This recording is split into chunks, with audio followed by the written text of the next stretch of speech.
Let me ask you something. What does it take to blow up a peace deal? Not a war, not a coup, not a revolution, just a deal, a fragile, imperfect, desperately needed agreement between two countries that had spent months inching toward it. Apparently, one helicopter, that is the official story. On June 9th, 2026, a United States Army Apache helicopter was patrolling the Strait of Hormuz. Iran shot it down. Trump posted about it within hours. CENTCOM launched strikes by early evening. Iran hit back at American bases across Bahrain, Kuwait, and Jordan. And just like that, the peace talks were gone. The talks that had Trump posting on Truth Social that a deal was largely negotiated, the talks that Pakistan had spent weeks carefully assembling, collapsed into rubble. So that is the official story. Now let me tell you why the official story is never the whole story. Because in the world we actually live in right now, in June 2026, after a war that has already killed thousands of people, crippled the global oil market, and pushed the Middle East to its most violent edge in decades, a single helicopter does not just accidentally derail everything. Events at this scale do not work that way. So if you want to understand what is actually happening in the Persian Gulf right now, you need to stop reading the headlines and start reading the architecture underneath them. Let's go back to the beginning. February 28th, 2026, that is the day the United States and Israel launched what CENTCOM officially called Operation Epic Fury, nearly 900 airstrikes in the first 12 hours alone. Targets included Iranian missile systems, air defense networks, military command centers, and Iranian leadership at the highest level. Supreme Leader Ali Khamenei was killed in the opening hours of the campaign. Within days, Iran responded the only way it still could. It closed the Strait of Hormuz. Now, if you don't immediately understand why that matters, let me put it in very simple terms. The Strait of Hormuz is roughly 21 miles wide. At its narrowest point, it sits between Iran and Oman, and through those 21 miles, every single day, flows somewhere between 20 and 25% of the world's seaborne oil trade. Saudi oil, Kuwaiti oil, Emirati oil, Iraqi oil, Qatari liquefied natural gas, all of it funnels through that narrow corridor. When Iran closed it, and the world didn't just feel a disruption, the world felt a tremor. Fuel rationing began in parts of Asia within weeks. Shipping companies rerouted vessels around the southern tip of Africa, adding weeks to journeys and billions in costs. Airlines started warning about jet fuel shortages. Global inflation buckled. And here's the brutal irony at the heart of all of this. The United States had launched this war, at least in part, to project power and diminish Iranian influence. And within days of doing so, Iran's influence over the global economy had never been more visible. That irony is not a footnote. It is the entire context for everything that came after, including June 9th. Now, the official justification for February 28 was Iran's nuclear program. The argument was straightforward on paper. Iran had been quietly rebuilding its enrichment capacity. After years of failed negotiations, the Trump administration declared in early 2026 that Iran was on the verge of a nuclear weapon. This despite the fact that just months earlier, the same administration had claimed that earlier strikes had already obliterated the program. There is a contradiction there, and it deserves to sit with you for a moment because it tells you something important. The nuclear justification was real in the sense that Iran's ambitions are real. The concern among regional states is real. I am not dismissing that, but the timing of February 28th, the scale of it, the nature of it, these were not the careful, calibrated actions of a government trying to prevent a specific weapons program from crossing a specific threshold. These were the actions of two governments, Washington and Tel Aviv, that looked at Iran in late 2025 and saw something very specific. They saw a weakened state battered by years of sanctions, destabilized by internal protests, significantly damaged by the 2025 conflict with Israel. And they made a calculation. The window was open. Whatever was going to be done, it needed to be done now. And that calculation is the real driver of this war. Not a single weapons program, 3 things. Control of the Persian Gulf energy corridor, the permanent dismantling of Iran's regional influence network, and Israeli strategic objectives that go well beyond any individual capability Iran might develop. Here's where it gets interesting, because the war that was launched to achieve those objectives immediately created a problem that threatened to undo them. The moment the strait closed, the political clock in Washington started ticking in the wrong direction. American consumers started feeling it at the gas pump.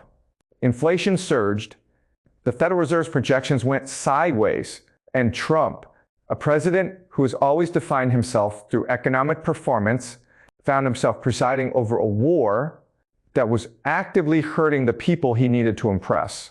This is why, by May 2026, a preliminary peace framework was taking shape. Through Pakistani mediation, a 60-day ceasefire, Iran would clear the mines it had placed in the strait. The United States would lift its naval blockade of Iranian ports. Iran could resume oil exports. Sanctions relief would begin. Nuclear negotiations would follow. For both sides, there was something real to gain. For Iran, economic survival. For the United States, lower gas prices, and a political victory narrative before the midterms. This deal was not just diplomatic, it was existential for both sides. So now the question becomes unavoidable. If both governments had such enormous incentives to close this deal, why did one Apache helicopter bring everything back to the edge? Here's what the official record tells us. On June 8th, a U.S. Army AH-64 Apache went down near the strait. Both pilots were recovered safely. Trump confirmed the next day that Iran had shot it down. He called it an act of unprovoked aggression. CENTCOM launched strikes by mid-afternoon Eastern Time, targeting Iranian air defense systems, ground control stations, and radar infrastructure near the strait. Explosions were reported on Qasem Island, at the ports of Sarak and Jask, and in Bandar Abbas. Iran's foreign minister promised retaliation. That retaliation came. Iranian strikes hit American bases in Bahrain, Kuwait, and Jordan. The ceasefire framework collapsed. The peace talks went into freefall. Now pause there. Think about that sequence carefully. An Apache helicopter is flying over the Strait of Hormuz. And this is an active conflict zone. Iran has stated publicly and repeatedly that any foreign military forces near Iranian territory operate at their own risk. An Iranian surface-to-air battery engages the aircraft, the pilots survive, and the result is a round of strikes. That kills a peace deal weeks in the making. Does that strike you as proportional? Or does it strike you as convenient? Now I want to give you 3 competing explanations, not 1, 3. Because the honest answer is that we don't know which one is true, and pretending otherwise would be doing you a disservice. The first explanation is Iranian miscalculation.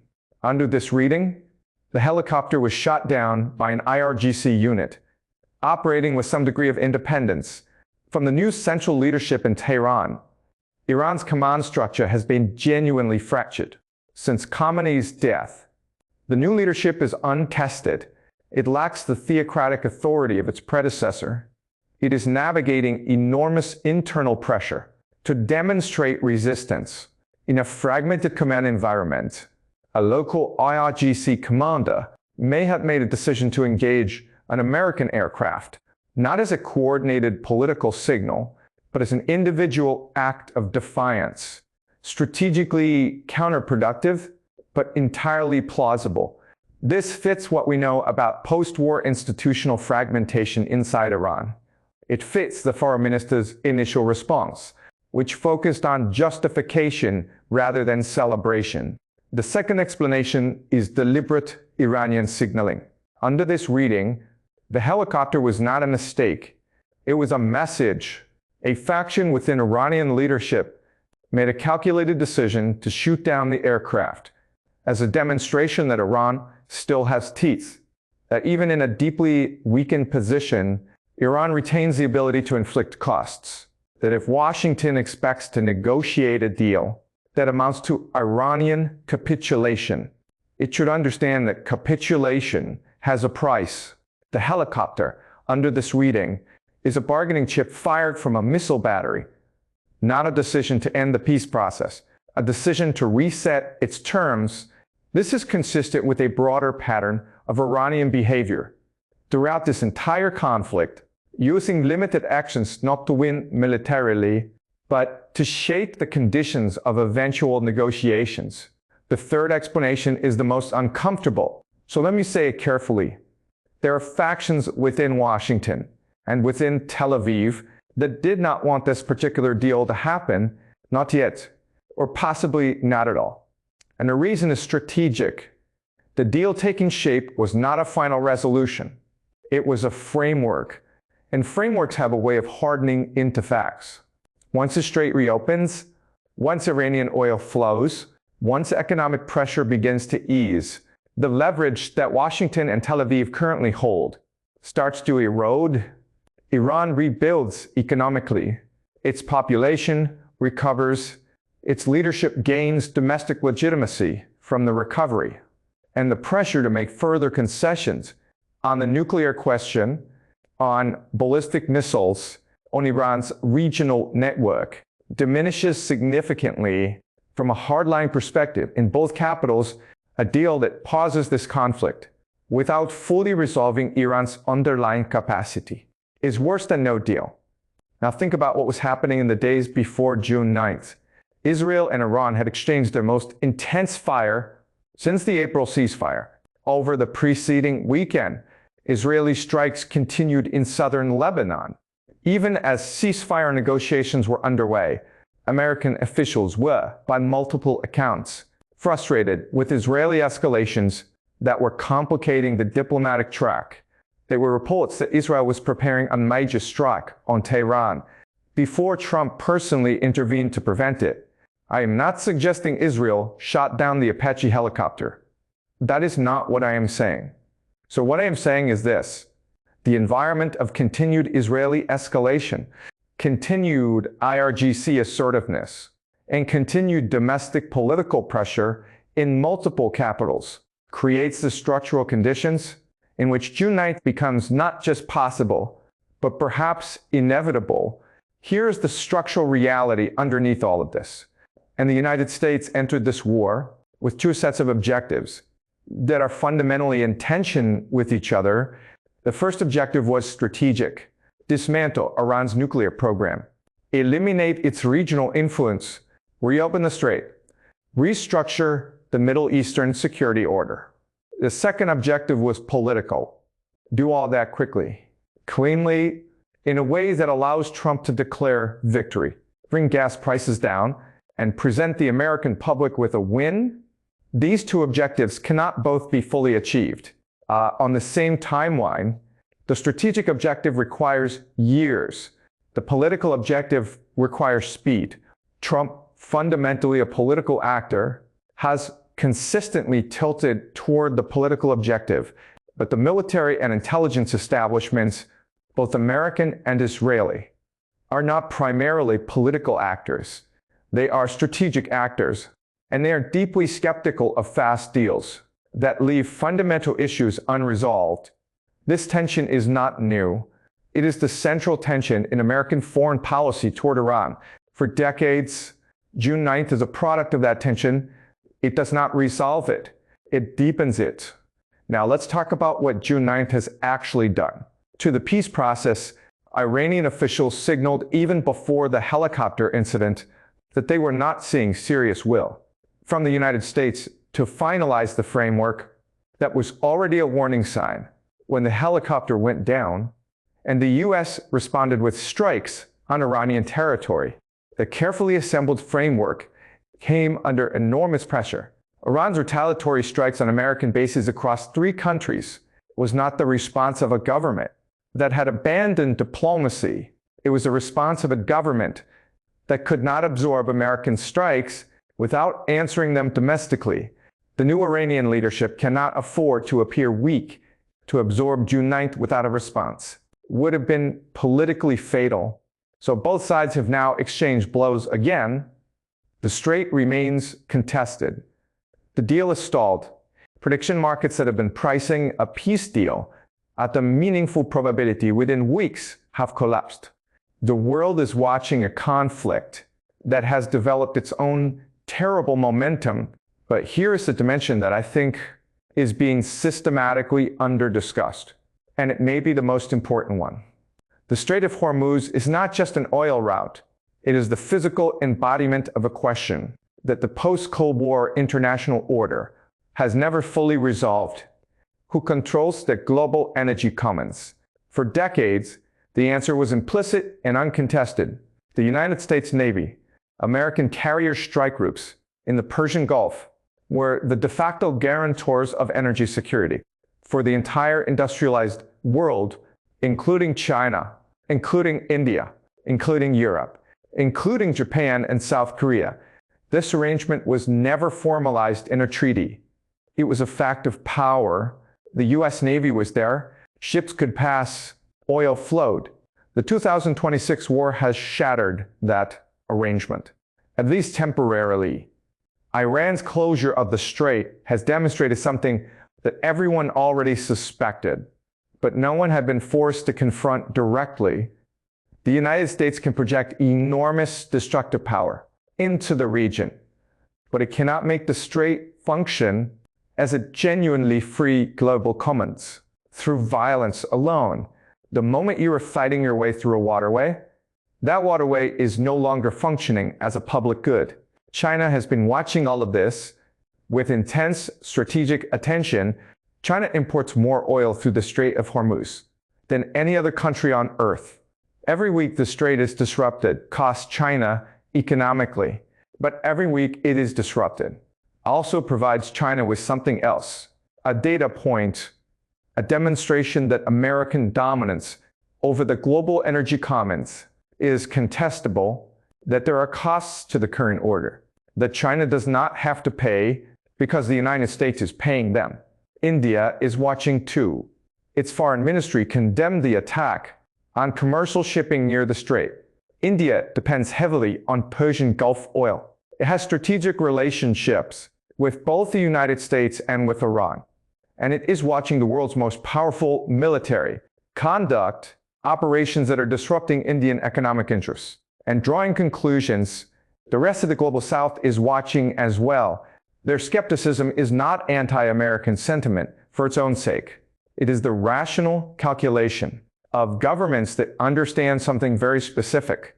In a world where the United States can unilaterally decide to launch a war that closes the world's most important energy choke point with no meaningful international constraint and significant global economic consequences. The energy security, that development trajectories, their economic planning are all ultimately hostage to American domestic politics.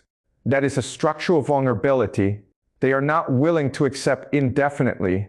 June 9th is a small incident in the context of a war that began with 900 strikes in 12 hours. But it is a reminder of what that war has set in motion. Not just in the Middle East, not just in global energy markets, but in the much longer and more consequential story of who gets to write the rules of the international order and at whose expense those rules are enforced. The question that matters most right now is not whether this deal can be saved. It might be. The economic incentives on both sides are still enormous. The pain is still very much being felt. What matters more is whether anyone in a position of power is actually asking the right question. Not how do we manage this crisis week to week, but what kind of international order are we building through these choices, and whether the world we are constructing right now actually produces stability or simply redistributes the costs of instability onto the countries with the least power to absorb them. That is the question that June 9th forces us to sit with. not whether the helicopter was shot down, not whether the strikes were proportional, but what kind of world we are building when these are the choices being made, and these are the tools being used to make them.